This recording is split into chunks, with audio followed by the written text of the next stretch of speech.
Bueno, muy buenos días. Estamos respondiendo a una solicitud de la periodista Edith Febles y su programa La Cosa Como Es para hacer algunas reflexiones históricas sobre las pandemias que han afligido a la humanidad durante siglos, en diferentes épocas. Hay que decir que nosotros, o sea, los seres humanos hemos venido atravesando situaciones realmente dramáticas en algún momento de nuestro desarrollo. Y algunas de estas epidemias han logrado mermar la población hasta en 2/3 de la población mundial.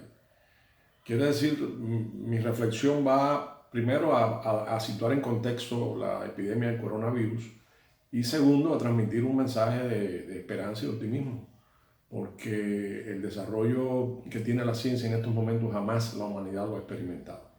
Y si bien es cierto que estamos ahora muy cerca, todos los pueblos, conectados por la globalización, también es cierto que lo está la ciencia. Por lo tanto, un descubrimiento, una cura para una enfermedad que se pueda lograr en Australia, enseguida podrá ser puesta a disposición de los enfermos en Alaska, por ejemplo, ¿no? Entonces, recordemos que una carta para llegar al virreinato del Cusco tardaba a veces 2 años o año y medio, una carta. Imagínense si tuviéramos que depender de esa carta que llegara, que tuviera la receta de cómo resolver una epidemia de viruela en el Cusco. Sin embargo, ahora en cuestión de segundos ya el ADN del coronavirus ha sido descifrado y las mejores mentes de nuestra época están trabajando para lograr una cura lo antes posible. Yo quiero decir que han sido muchas estas epidemias, pandemias que han diezmado a la población mundial. Por ejemplo, está en la Biblia, en el libro de Éxodus, las 10 plagas de Egipto, que además establecían curiosamente por primera vez una relación entre vectores animales como moscas y piojos con la enfermedad, como transmisores de la enfermedad. Tenemos también las grandes pandemias de la antigüedad, empezando en Atenas, la peste de Atenas, la peste justiniana, que fue en el Imperio Oriental Romano o Bizancio, la peste antonina, que acabó con la vida del emperador Marco Aurelio de Roma, la peste bubónica o peste negra, que asoló en la Edad Media a toda Europa, logrando un nivel de mortalidad de 2/3 de la población de la época. También tenemos la viruela, que asoló sobre todo al Nuevo Mundo, o a América, lo que es hoy América Latina y el Caribe, y diezmó a la población aborigen, porque no tenían anticuerpos contra esta enfermedad que venía de Europa. Y también de aquí, de América, fueron algunas. Por ejemplo, hay una versión de que la sífilis o el mal francés, el mal español, el mal napolitano, como se le llamó durante diferentes momentos, se dice que fue adquirida por los primeros españoles llegados aquí en contacto con las Indias y que lo transmitieron en 1495 durante el cerco de Nápoles en Italia, en la guerra de los españoles contra los franceses, que lo transmitieron allá a las prostitutas italianas, que a su vez lo transmitieron al resto de la población. Tenemos la lepra, que durante tanto tiempo ha sido causante de tantos problemas sociales y de todo tipo, la tuberculosis. Tenemos el escorbuto, que en una época acababa con las tripulaciones de los buques que hacían largas travesías por la falta de verduras frescas y frutas, la vitamina C. Tenemos, hablamos de algunas de estas pandemias que luego dieron origen a vacunas. Por ejemplo, la viruela, existe una vacuna. La tuberculosis se combate también con otros tratamientos similares. La sífilis, por ejemplo, la penicilina en 1944, sintética, que permitió un gran salto en el enfrentamiento a la enfermedad. Y así podemos enumerar la papera, podemos enumerar la varicela, el sarampión, podemos enumerar la difteria, el chikungunya, el Zika y el SIDA, que es la epidemia más reciente en el tiempo que hemos tenido de un gran impacto en la población.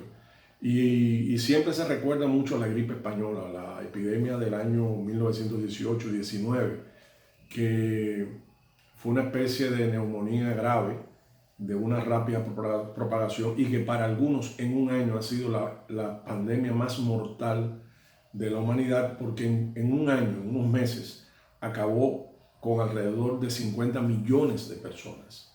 Entonces, si nosotros vemos, por ejemplo, que la peste negra acabó con prácticamente la población en Europa, que la peste antonina, por ejemplo, diezmó al ejército imperial de Roma y debilitó a Roma a niveles de acelerar la decadencia del sistema. Si vemos esta otra que acabo de mencionar de 50 millones, nosotros tenemos que tener entonces tranquilidad, fe y esperar que tomando las medidas y contribuyendo todos, por supuesto, que esto ceda. Y no va a ser tan mortal, por suerte, como estas otras que he mencionado, donde no había ningún conocimiento científico, no existía ni microscopio. Así que imagínense ustedes la posibilidad que había de eliminarlas. Y quiero terminar para que pongamos en perspectiva, ¿no?, el tema de bacterias y virus. Hay una excelente obra, una novela de H.G. Wells titulada La Guerra de los Mundos. Hay 2 películas que la han reflejado en el cine norteamericano. Esta novela fue publicada en 1898 y narra el impacto en Londres de una invasión marciana contra la cual ninguna de las armas que tenía la humanidad, ningún método de lucha, de combate, era efectivo, porque eran unas enormes máquinas mecánicas, una especie de robots que también tenían elementos vivos, eran una especie de cyborgs que tenían también materia orgánica. Y cuando ya parece que la humanidad se va a extinguir por el ataque de los marcianos, estos empiezan a morir de manera sorpresiva y de una manera misteriosa. Y H.G. Wells describe en La Guerra de los Mundos lo siguiente. Para mí también resultó incomprensible su muerte. Todo lo que supe fue que esos seres que habían sido terribles para el hombre estaban ahora muertos. Por un momento creí en la destrucción de Sennacherib, se había repetido y que Dios habíase arrepentido y que el ángel de la muerte los había matado durante la noche. Me quedé mirando hacia el interior del pozo, vi los cadáveres, etc. ¿Y a qué se debía esto? Se debía al impacto de las bacterias, esos pequeños organismos microscópicos a los que el hombre ya tenía, contra los que el hombre ya tenía anticuerpos y tenía resistencia. Los marcianos eran muy vulnerables porque no habían estado en contacto con esos gérmenes. De forma tal que la humanidad, según H.G. Wells, se salva por la colaboración de estos gérmenes que en otras etapas habían diezmado a la población mundial y a los hombres. Por lo tanto, miremos todo desde una perspectiva optimista en medio de la responsabilidad que hay que tener con el problema, y veamos todos en esto también una oportunidad para hacer mejores nuestras sociedades, más solidarias, más unidas, con las naciones, con un sistema de salud pública que garantice a todos a tiempo la atención y no nos sorprendan situaciones como la que estamos viendo ahora en el mundo. Con esto me despido y a contribuir todos a poder superar esta epidemia.